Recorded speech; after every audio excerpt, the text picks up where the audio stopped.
I'm going to speak about hotels from the owner's point of view. Here it is. Hotels, as you're aware, are different from other assets. Unlike industrial property, shopping centers, and office buildings, hotels are glamour assets. They're often owned by high net worth individuals who purchase a hotel as a lifestyle statement. Owners view hotels as they do super yachts, great works of art, and owning a football club. Hotels are essentially used by owners to entertain their friends, ingratiate themselves with politicians, and provide a venue for their pet charities. So the most important function of the management of a hotel and its staff is to treat the owner and its guest as royalty. If the hotel makes a profit, it is so much the sweeter. But that is not the main function of management. Making a profit is simply a secondary, ancillary activity.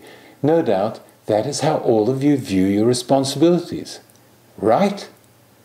Now, my name is Donald Trump, and you're all fired. What is wrong with the above picture? Let me illustrate by taking the example of a restaurant. What is the most important function a waiter undertakes? Is it to ensure that the arriving diners are seated at the table of their choice? Is it to ensure that the menu is presented promptly and the specials recited verbatim? To recommend a suitable wine? Or is it to see that the meal meets the customer's expectation? Well, which is the most important activity?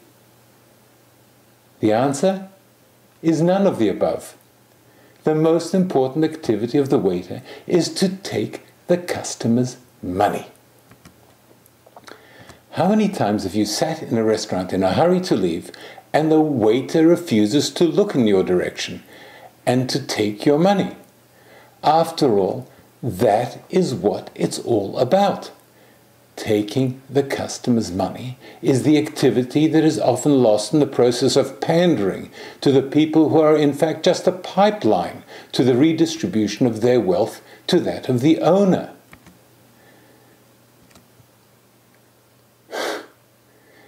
The above two extreme positions are a caricature of the hospitality industry.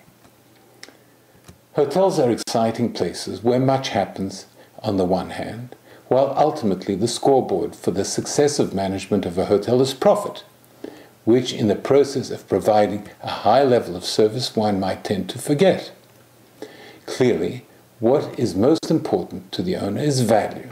In the short term, it is the check which should arrive with monotonous regularity every month to feed the voracious appetite of bankers, pay the salaries of the crew of the owner's fleet of super yachts, and ensure that the owner's wife is weighed down with jewelry and the latest fashion statements.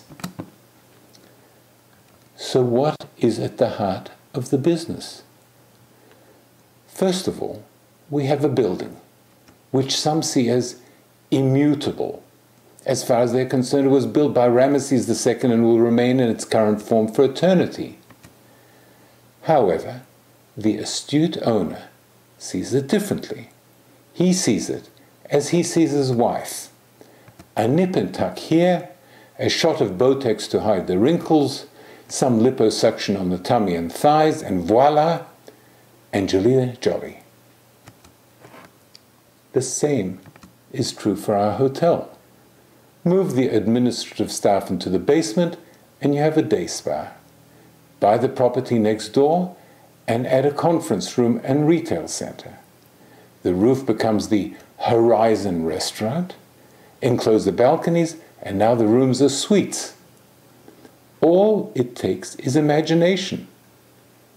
In reality, it is more likely that the owner will come up with these ideas than the management, since he has a clear idea of what he would like to spend.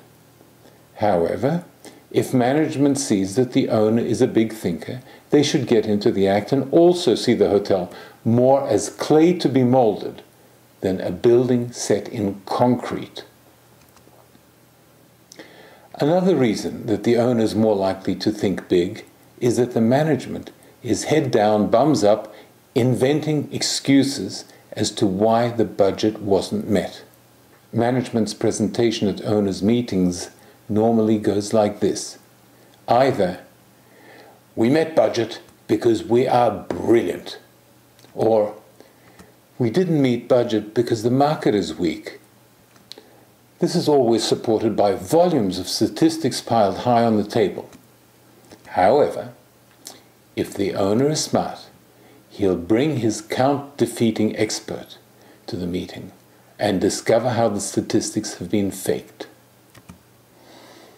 The most important skill management should have is the ability to maintain a good relationship with the owner. Life can be hell for a manager with 12 years to run on his contract, having to face an owner who bites the head of snakes for breakfast. Here is a piece of advice for managers who don't meet budget. I learned this from LA Law. Never confess. If you haven't met budget, there is an easy solution. Before the next owners' meeting, rob a bank. It's not so hard. Wear a large raincoat. Keep your hands in your pocket as though you've got a gun. Don't forget to wear a balaclava. And it's best not to rob a bank that is owned by the hotel owner. Now, here is a confession. Owners are addicts. In their youth, they dropped acid, smoked a spliff or two, flipped out on speed, shot up some H, popped an Eckie now and then, but now they're ready for PA. Profits Anonymous. Do you want your owner to purr like a kitten on your lap? Make budget. That's all it takes. That will buy you 1 month's peace. So what are you going to do this month to avoid having to rob another bank? How about finding some customers and keeping them? But why would someone want to frequent my hotel, you may ask? Good question. The answer may be because they trust the brand. They've enjoyed staying at another hotel with the same brand name and think it may be worth a punt that your hotel will be just as good.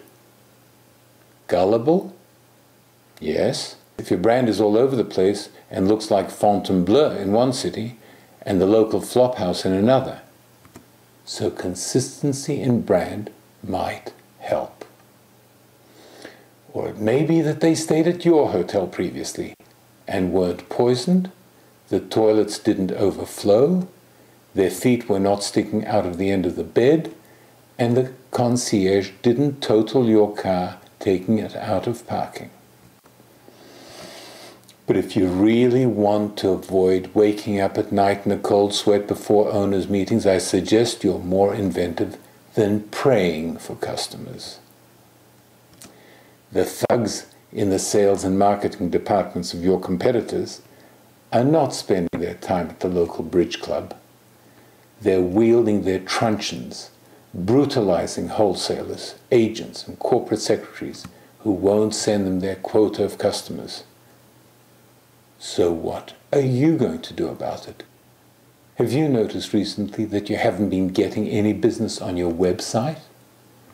Well, your competitors have been hacking into your site and sucking out your customers.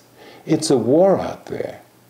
Customers whizzing around the globe, whoosh, whoosh, whoosh, and all flying past your hotel. What are you going to do about it? The days of the lame excuse have passed. When was the last time you did a sweep of your office for bugs? Did you notice that little pinhole in the wall opposite your desk and that phone goes click in a funny way when you pick it up? Big Brother is up to his tricks. You better splash some water on your face, run to the telephone booth, spin around and up and away, and below the crowd stands and stares in amazement and asks, what is it? Is it a man? Is it a plane?